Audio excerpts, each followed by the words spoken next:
Bonjour et bienvenue à l'émission Islam. C'est avec beaucoup de joie que je vous retrouve ce matin.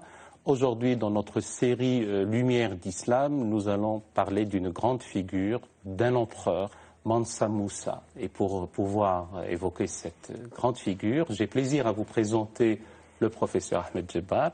Bienvenue. Merci de nous faire l'amitié de venir. Vous êtes, je le rappelle pour nos chers amis téléspectateurs, professeur émérite à l'université Lille 1 et vous êtes aussi chercheur, historien des sciences, conférencier. À vos côtés, il y a Marc Moyon. Bonjour. Marc Moyon, et vous êtes maître de conférence à l'université de Limoges. Vous êtes un fin connaisseur et un spécialiste de la circulation des idées, notamment de l'Afrique subsaharienne vers l'Europe, et vous êtes aussi historien des sciences. Alors avant de poursuivre ensemble pour évoquer la trajectoire de vie du roi Mansa Musa, Kanga Mansa Musa, je vous convie donc à regarder ce sujet intitulé Le lion du Mali, le roi Kanga Musa. C'est un sujet signé Marie-Annick Leguerne. Je m'appelle Kanga Mansa Musa, 10e empereur du Mali. Il est admis que je suis né vers 1280 et que j'ai régné de 1312 à 1332.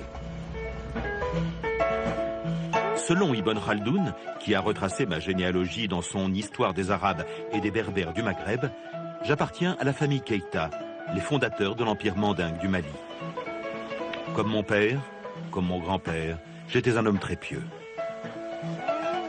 Sur l'Atlas catalan, dessiné vers 1375, je suis représenté une pépite d'or à la main. On a dit de moi que j'étais l'homme le plus riche de tous les temps. Le fleuve Niger transportait le produit des mines d'or et de cuivre que recelait mon empire.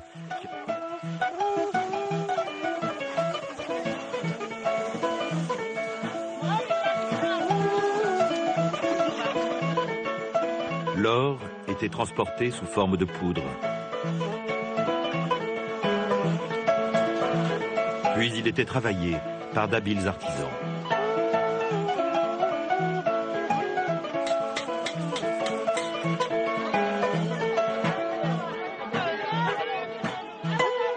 En 1324, je décidai de faire le grand pèlerinage vers la Mecque.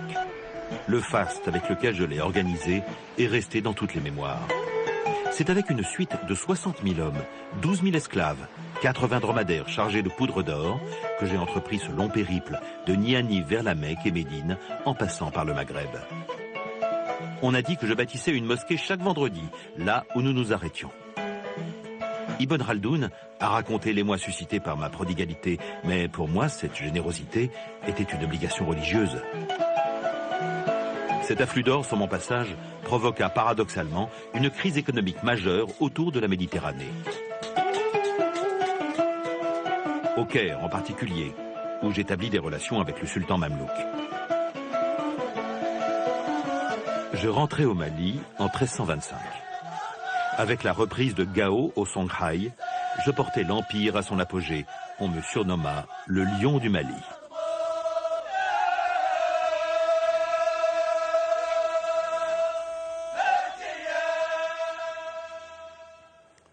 Ahmed Djebar, on retrouve là quelques éléments de la trajectoire de vie de Mansa Musa. Alors, quel est son contexte historique?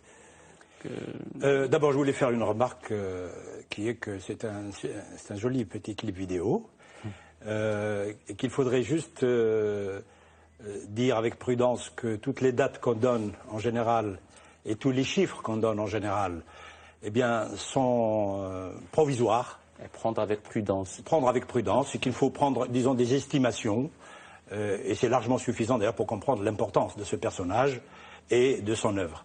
Alors, pour revenir à votre question, et puis une deuxième remarque qui est que, en fait, pour bien montrer l'importance de ce personnage, J'ai pris la liste des pays actuels, des États actuels, qui ont fait partie du Mali. Et d'ailleurs, ça nous permettrait peut-être de faire à la fin une remarque importante. Ah ben nous y reviendrons. Il y a, en plus du Mali, bien sûr, il y a le Burkina Faso. L'actuel Burkina Faso. Oui, absolument. L'actuel Burkina Faso. Le Sénégal, totalement ou presque. La Gambie, la Guinée-Bissau. Le Ghana. Une partie du Ghana, une partie de la Mauritanie et une partie de la Côte d'Ivoire. Pourquoi c'est important de dire aussi la Côte d'Ivoire aussi? Parce qu'il y a ce qu'on appelle la partie de la zone des forêts, par opposition à la zone du Sahel et du désert et de la boucle du Niger. Voilà. Là, c'est plutôt la géographie. Maintenant, voilà. C'est l'histoire. Alors l'histoire, c'est les gens, les téléspectateurs peuvent se demander mais pourquoi brusquement un empire qui apparaît? Ben, il n'apparaît pas brusquement. En fait, c'est un long processus qui est un double processus. Le premier qui naît à partir de l'islamisation du nord de l'Afrique, avec ses prolongements subsahariens, qui vont commencer, eux, à partir du 8e siècle, où des citoyens des villes-États du Nord, comme la ville de Taert, comme le royaume idrisside, etc., le petit royaume de Tlemcen qui ne va pas durer, qui vont ouvrir des routes commerciales. En État Fès. Voilà, voilà, très bien. Et donc on va ouvrir des routes commerciales ou redynamiser, réactiver les routes commerciales. C'est un long processus qui va aboutir à une islamisation pacifique par les marchands. Et donc ça va aboutir à la création de royaumes dont les dirigeants sont musulmans, mais dont les citoyens ne sont pas tous musulmans. Ils vont garder leurs traditions, à la fois les traditions évidemment religieuses, et puis les traditions orales, culturelles. Bien. Et puis ensuite, avant cela, il y a eu des traditions, des créations de royaumes et d'empires. Il y a l'empire du Ghana, qui va être le premier empire très puissant, qui lui n'est pas dirigé au nom de l'islam, mais qui va avoir des relations très importantes avec l'islam subsaharien et l'islam du Nord. À tel point que de très hauts fonctionnaires, des juristes, des techniciens étaient dans la cour donc, du roi du Ghana ou de l'empereur du Ghana. Bien. Et puis ensuite, Mansa Moussa, c'est le résultat d'un processus strictement malien, si j'ose dire. C'est la fondation de l'empire du Mali par Soundiata Keïta, qui est le premier, puisque le clip a bien dit que Mansa Moussa est le 10e. Et donc là, on voit bien le processus. Alors ce processus va aboutir au fait que les dirigeants vont devenir des dirigeants musulmans, une partie de la population va être islamisée, et l'autre partie va rester donc avec ses croyances traditionnelles. Bien. Et Mansa Moussa donc est le résultat d'un très long processus, mais qui est pacifique presque complètement. Soundiata Keïta a à la fois fait diffuser l'islam d'une manière pacifique, mais aussi d'une manière guerrière. Parce qu'il voulait récupérer les richesses de la région qu'on appelle la région de la forêt, c'est-à-dire le kola, la noix de kola, le cuivre, etc. Voilà. Mais c'était essentiellement une diffusion pacifique. Alors, Marc Moyon, pour revenir au personnage cette fois-ci, son enfance, son milieu, son accession au pouvoir et son milieu familial tout particulièrement. Alors, c'est relativement difficile de répondre à ce genre de questions tellement on est pauvre en sources historiques. Du fait qu'il n'y avait pas des archives consignées. Effectivement, le royaume du Mali n'a pas d'archives écrites.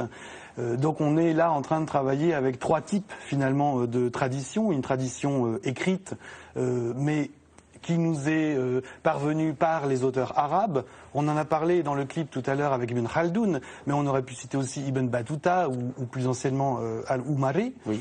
Et puis on a une deuxième tradition qui est une tradition orale, qui est la tradition locale que certains voyageurs ont pu récupérer, où on a des traces de cette tradition orale. Et puis la troisième tradition qui est importante à mentionner ici, qui est la tradition avec laquelle les chercheurs travaillent encore aujourd'hui, qui est la tradition archéologique, c'est-à-dire qu'effectivement on découvre dans les travaux archéologiques des éléments de vie, des éléments du contexte historique qui viennent corroborer finalement certaines hypothèses ou certains faits relatés par les grands voyageurs et les écrits arabes de l'époque. Alors, il y a une tradition pour l'accession au pouvoir, c'est qu'on accompagne à la Mecque celui qu'on va investir. Ça s'est passé comme ça avec lui? Alors, la manière dont on accède au pouvoir dans ce royaume du Mali est relativement peu connue. En tout cas, on a certains éléments, notamment pour Mansa Moussa. On sait qu'il succède à son frère, Et puis il part donc à la Mecque via le Caire, on y reviendra tout à l'heure je pense. Et il me semble qu'à ce moment-là, il nomme au royaume du Mali quelqu'un qui prendra les faits et gestes de l'empereur, du roi des rois, Manga. Et donc il ne l'accompagne pas à la Mecque avec lui, il reste au Mali pour gérer le royaume. Et dans la tradition, c'est cette personne-là qui est désignée au moment du pèlerinage qui prendra la succession le moment voulu. Et ça s'est passé comme ça avec son père en ce qui le concerne, lui. Oui, tout à fait, tout à fait.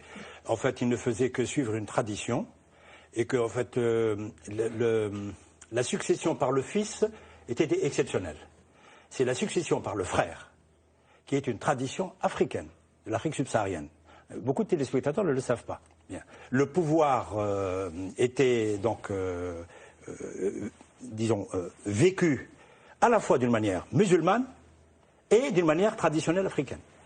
Et il n'y avait pas de contradiction dans cette manière de gérer la population. Par exemple, même dans le protocole de Mansa Moussa, évidemment de ses prédécesseurs, et il y avait la tradition très stricte par exemple, il avait l'équivalent d'un premier ministre, il avait l'équivalent des préfets, des gouverneurs. Dans les provinces, oui. Absolument. Et la capitale était où finalement? C'est Niani. Mais Niani, on a jusqu'à maintenant, les chercheurs discutent de son emplacement. Il y a plusieurs hypothèses, et toujours est-il qu'elle a dû exister, peut-être qu'il y a eu plusieurs Niani. Enfin, bref, c'est vraiment un peu compliqué.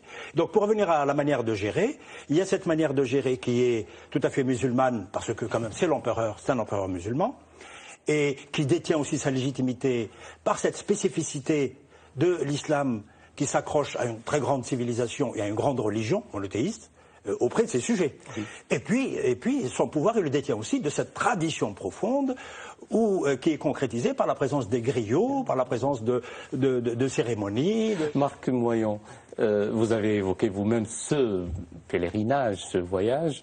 D'ailleurs, si vous pouviez nous donner ces différentes étapes et puis des choses particulières, relatives, inhérentes à ce voyage et ce pèlerinage. Voilà, alors l'étape inévitable qu'il faut absolument retenir, si le téléspectateur veut retenir quelque chose de ce pèlerinage, et finalement de Mansa Moussa, c'est probablement donc son départ pour la Mecque en 1324 ou aux alentours, et il s'arrête donc au Caire. Alors, dans le petit reportage, on donne beaucoup de chiffres sur le nombre de soldats qui l'entourent, sur le nombre. Une suite considérable. On raconte que, effectivement, quand il part pour le pèlerinage, sa caravane ouvre les portes de Tombouctou, alors que lui-même n'a pas quitté sa capitale de Niani. Alors, même si on ne sait pas exactement où est Niani, c'est pour donner l'idée générale que c'est une caravane immense qui transporte énormément de richesses, des serviteurs, des soldats, puisqu'il faut en assurer effectivement la sécurité. Il amène avec lui aussi sa concubine, sa préférée, ce qui est assez exceptionnel. Et puis donc il arrive au Caire avec une quantité d'or, dit-on, inouïe. Il est généreux. Musulman pieux, il pratique l'aumône sans limite, et c'est de là que vient ce fameux krach boursier, ou premier krach boursier du bassin méditerranéen, où il dévalue finalement le marché de l'or au Caire, tellement il achète dans les souks du Caire, tellement il distribue son or sous forme de poudre, puisque le Mali ne frappait pas de monnaie ou ne connaissait pas la monnaie. Donc voilà, c'est à ce moment-là qu'il achète notamment aussi énormément de livres rédigés en arabe. Ahmed Djebar, quels sont ces liens notamment et ces rencontres avec le sultan mamelouk, Qalaoun? D'abord, quand les autorités mamelouks apprennent l'importance, déjà quantitative, de cette forte délégation, parce qu'ils ne connaissaient pas spécialement ce roi, ils avaient sûrement eu quelques émissaires, eh bien, ils vont préparer un accueil à la hauteur de cet empereur. Et donc, il va être reçu avec un protocole très strict et avec beaucoup de chaleur. D'abord parce que c'est un musulman, ça c'est très très important, et ensuite parce que c'est un empereur reconnu par les siens. Ce n'est pas les musulmans du Nord qui ont décrété que c'était un empereur, un bon ou un mauvais empereur. C'est très important tout cela. Ça veut dire qu'il est le produit de sa société. Et ça, c'est une nouveauté aussi pour les gens du Nord, qui considéraient peut-être que l'Afrique subsaharienne, c'était juste un espace de commerce et de circulation des voyageurs arabes ou berbères ou arabo-berbères. Bien. Et donc là, ils l'accueillent absolument comme un chef d'État. Et ensuite, ils lui créent toutes les conditions. Ils mettent à sa disposition un très haut personnage de l'État, qui va rester avec lui tout le temps pour l'accompagner. Et évidemment, il a discuté avec lui à la fois de culture, de politique, et c'est lui qui rapporte dans ses souvenirs, nous avons donc les souvenirs rapportés par d'autres auteurs comme le Makarizi plus tard, qui raconte que Mansa Moussa était un jeune homme très cultivé, maîtrisant parfaitement l'arabe. Il a impressionné son auditoire par son savoir. Voilà. Donc c'est une image très positive, et puis l'accueil a été tout à fait officiel. Alors, Marc Moyon, c'est pour le pèlerinage qu'il y va, donc il va à la Kaaba, à la Mecque, et son retour aussi. Donc, il revient vers 1325. Oui. Alors, on a très peu de documents et très peu de sources qui nous parlent de son pèlerinage proprement dit à la Mecque. On a d'autres documents qui nous parlent de son retour par le Caire, justement, où là, alors je vous ai parlé déjà de la dévaluation de l'or, donc là, alors soit on lui demande, les sources là divergent un petit peu, soit on lui demande de racheter de l'or à un prix fou pour pouvoir gérer cette crise de l'or qu'il a provoquée un an plus tôt. Pour monter les coûts. Pour monter les coûts. Soit, effectivement, on raconte que sa caravane n'a plus suffisamment d'or pour gérer le voyage jusqu'à Tombouctou, jusqu'au retour, jusqu'au l'Empire du Mali, et donc il doit là emprunter cet or. Bon, ce qui se passe en tout cas, c'est qu'effectivement il emprunte de l'or au Caire à des taux d'intérêt excessivement élevés, et il revient au Mali et il honore ses dettes relativement bien. Et il revient au Mali à la fois avec donc des livres, je l'ai dit tout à l'heure, des denrées, des produits du nord de l'Afrique, mais aussi avec des personnes nouvelles qui viennent du nord de l'Afrique, pas du Maghreb en général, ou des Andalousiens, les habitants d'Andalous, cette partie de la péninsule ibérique sous domination musulmane de l'époque. Et c'est de cet Andalous, justement, qui est issu notamment Abou Ishaq Es-Saïli, fameux architecte. Ça arrive au moment où j'allais vous convier vous-même, ainsi que nos chers amis téléspectateurs, à suivre ce second sujet de l'émission intitulé Kanga Mansa Moussa, le roi bâtisseur. C'est toujours signé Mariannick Le Guern. Regarde.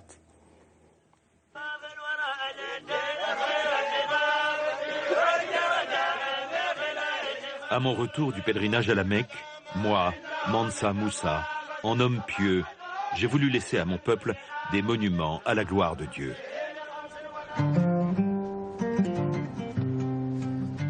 L'empreinte de mon passage sur terre est aujourd'hui encore bien vivace.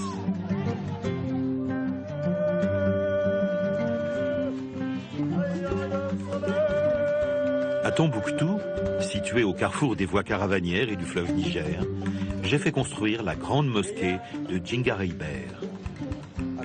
Elle est construite en terre crue, et tous les ans, les fidèles, en se servant des piquets plantés dans les murs comme échelles, refont l'enduit. Ibn Khaldoun précise que je me suis entouré des meilleurs architectes de l'époque. Ainsi, le talentueux Abou Ishaq al-Saheli, formé en Andalousie, m'aidait à réaliser ces projets grandioses. J'ai aussi construit l'université mosquée de Sankoré à Tombouctou, à la médersa de Djenné ou à celle de Ségou. J'ai enrichi nos bibliothèques de manuscrits et j'ai encouragé nos savants à en rédiger de nouveaux. J'ai établi des relations diplomatiques avec le Portugal, la Sicile, l'Égypte et surtout le Maghreb. Par de somptueux présents, je faisais découvrir au monde les merveilles qu'on pouvait trouver dans mon pays. Les marchands, attirés par les richesses de mon empire, venaient du Maghreb, mais aussi de Venise, de Gênes ou de Grenade, établissant entre nos nations des échanges culturels aussi bien que commerciaux. Même un personnage de roman, le fameux Pantagruel de Rabelais, fera un voyage dans ce pays que j'avais rendu mythique. Ahmed Djebbal, L'homme est d'une grande culture et d'un grand savoir, il est très riche, il construit des mosquées, des universités, des madrasas, donc c'est un bâtisseur. Oui, oui, absolument, c'est un bâtisseur, et puis il le fait par décision à la fois culturelle et politique. Et politique parce que il veut que son empire ne soit pas seulement un carrefour des produits commerciaux, et un carrefour des marchands. Il veut que son empire atteigne ce niveau qu'ont atteint les autres régions de l'empire musulman, qui est la pratique scientifique, au sens large du terme. Disons, la production culturelle, la production scientifique, la production religieuse, au sens de l'écrit. Et donc, il va encourager le développement de l'enseignement de l'arabe. Bon, je voulais juste corriger un peu pour ne pas faire d'anachronisme, il n'a pas construit des universités. Nous les appelons des madrasas. Le mot est technique parce que le modèle a été créé à la fin du XIe siècle par les Seldjoukides à Bagdad. Bien, par les Nizamiya. Oui. Et là, ce sont donc des collèges supérieurs. Ça n'enlève rien à leur valeur. Mais ce sont des collèges supérieurs où on va enseigner à la fois des sciences religieuses et des sciences profanes. Contrairement aux mosquées où on peut les réserver uniquement aux sciences religieuses. C'est cette dimension qui est importante. Or, il a vite remarqué que cette dimension manquait. Et donc, il a pris une initiative sur le plan culturel qui est très très importante. Donc ce sont des madrasas qui vont être les lieux où vont d'abord être attirées les productions culturelles, scientifiques, religieuses, essentiellement d'ailleurs du Maghreb, à cause des routes commerciales ou grâce aux routes commerciales, et surtout, cela va susciter l'apparition d'une tradition locale et régionale de production culturelle, scientifique et religieuse. Et ça, c'est la dimension la plus importante qu'on mettra au crédit de Mansa Moussa. Marc Moyon, quand vous évoquez sa rencontre avec Abou Ishaq Sahili, l'architecte, alors comment l'a-t-il fait venir et comment a-t-il fait venir d'autres enseignants, d'autres savants, d'autres architectes? Alors, ce serait reconstruire l'histoire peut-être que de dire exactement comment il les a rencontrés et surtout comment il les a fait venir. Je pense qu'il a voulu que son royaume, l'Empire du Mali, se dote de grandes structures d'enseignement liées à l'islam, mais pas seulement, puisqu'on a vu avec le professeur Djebbar la notion de science profane. On y reviendra peut-être tout à l'heure. Et du coup, dans cette grande caravane qui revenait de la Mecque, il a rencontré des gens, il a su s'entourer d'érudits, s'entourer de livres, s'entourer de curieux du texte, le Coran, ou de théologie, mais aussi de sciences liées à la gestion de la cité. Alors pour les mathématiques ou pour l'astronomie par exemple, la création de calendriers lunaires ou le calcul de la détermination de la Qibla, etc., etc. Qui est l'orientation pour la prière. Voilà. Ça, je le dis pour les téléspectateurs. Oui, merci. Et donc effectivement, le Mali, il faut bien voir qu'à son retour du pèlerinage, a une existence propre maintenant dans le bassin méditerranéen. Alors qu'avant Mansa Moussa, peut-être qu'on ignorait même l'existence d'un tel espace, d'un tel territoire. Après son pèlerinage, d'abord Mansa Moussa est connu et puis son royaume est connu. La conséquence, ça va être de voir apparaître, et on l'a vu dans le premier clip vidéo tout à l'heure, de voir apparaître le royaume du Mali et Mansa Moussa sur l'Atlas catalan réalisé à la fin du XIVe siècle. Et donc, comme tel un aimant, le royaume du Mali va réussir aussi à attirer les gens curieux de sciences, de théologie, et puis, effectivement, vous l'avez dit, roi bâtisseur, c'est un pays qui, finalement, ouvre ses portes. Ce royaume devient le lieu à la fois du savoir et du rayonnement culturel. Et quels sont les liens, les relations avec notamment les royaumes européens?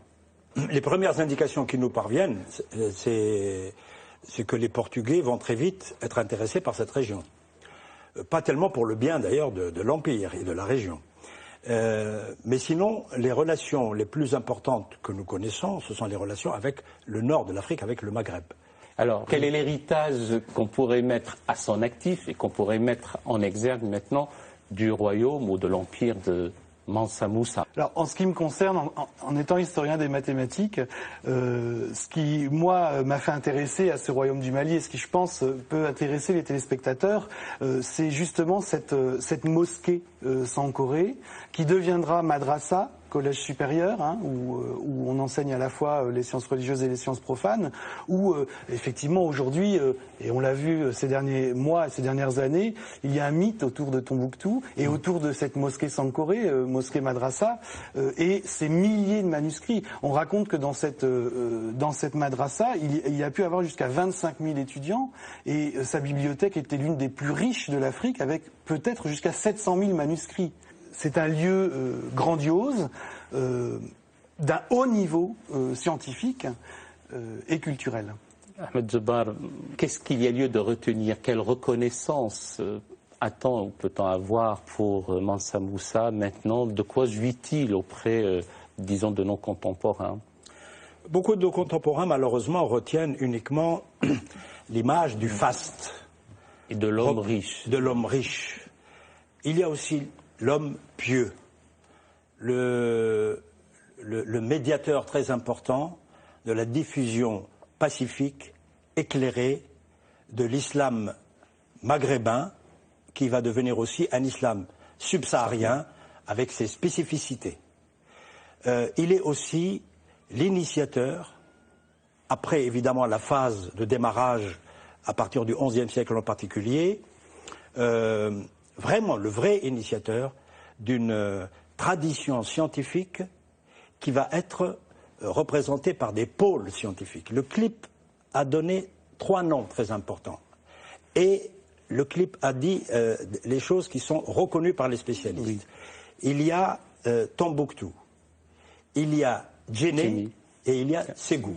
Et donc ces 3 villes, ce n'est pas par hasard que c'est à partir de la dynamique, la nouvelle dynamique de Mansa Moussa, qu'elles vont devenir et rester pendant longtemps jusqu'à la période de la colonisation, pour Ségou en particulier Tombouctou, qui vont devenir, en plus de centres religieux, des centres de production et de diffusion du savoir dans toutes ses dimensions telles que ce savoir a été connu et produit en pays d'islam. Et cette dimension, c'est Mansa Moussa qui la représente historiquement. Merci beaucoup Marc Moyon d'être venu nous éclairer sur ce grand personnage, sur cette grande figure.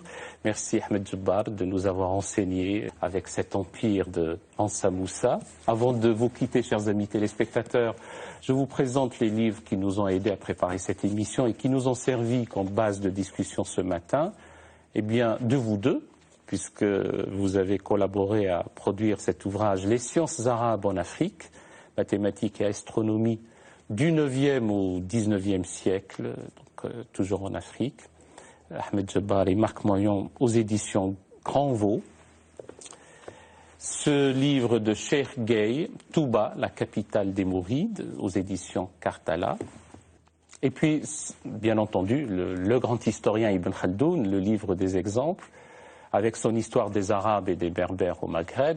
Mais bien ce qui nous a intéressé aujourd'hui, c'est l'Afrique subsaharienne. Donc c'est aux éditions La Pléiade, chez Gallimard. Et puis le dictionnaire historique de l'islam de Janine et Dominique Sourdel aux presses universitaires de France. Chers amis, merci de nous avoir suivis aussi fidèlement. Avant de vous quitter, je vous donne rendez-vous dimanche prochain pour découvrir un autre grand personnage.